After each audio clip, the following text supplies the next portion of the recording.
So here I am with my Marshall's jacket on. This gives me a chance to have a little look around and show you some of the site while these guys are still on lunch, and then I'll try and get some interesting footage of different people. Snipers, there's a guy coming out with a saw, which I'm gonna have one eventually. Little sign here. Dead end. I definitely want to get some footage of the guy with the saw, because the saw between me and you looks bigger than him. He's tiny. And he's borrowed it off somebody. So yeah, as we come across, this is actually in game here where we are, and if I turn it round you can see the terrain is where you need a proper pair of good quality boots, especially for your ankle, because it's quite easily to go over on this stuff. And here's an objective here, so it may be within a 10-meter radius. There will actually be a fight around this area. Quite cool. So as I come across this little lesbian, this little dyke, nice to fight in this sort of environment rather than just the static flat area with wooden triangles that you get in paintball. So all this area is playable, so a perfect place for like snipers to be hiding up in the trees and places, things like that. As we bring it round, we'll go up this path here, and this brings us up to, I should have brought my gimbal. I'll bring my gimbal next time, so I apologise if I'm a little bit shaky camera. As I come up here, which might not look it, but because it's slippy underfoot, actually is energy draining, especially when there's no veggie burgers. So all I've had is bloody Twixes. So as we come up here, you can see the terrain changes. All this hill all the way up there is playable, so you could get DMR or marksman up on the top there, especially if the objective is down here. You could be firing down here because you know they may possibly coming up here. That's one way.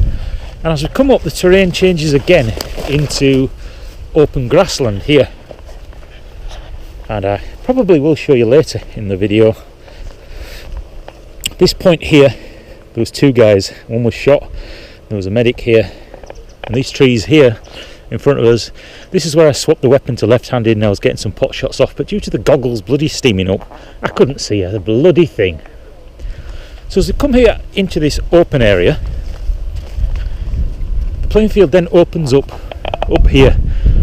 You can see it's all bracken along this beautiful handmade cobblestone wall, proper Yorkshire, real beautiful feel to it.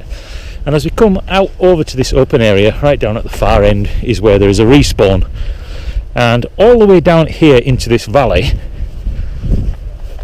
just work our way down, the grass underneath is really quite spongy, and there's another objective there. So as we come down here,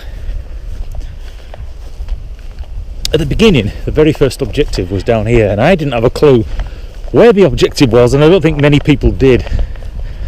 And over this little sort of gully here, in this thick grass, this is really wet and spongy down here, especially down in this area. And as we go over the top, sorry, let's go over, bloody bad knee. Oh.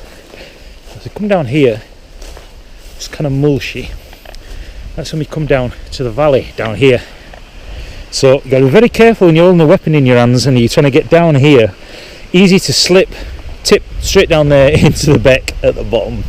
But what a fantastic way to engage other players up on the ravine here, straight across. Fantastic.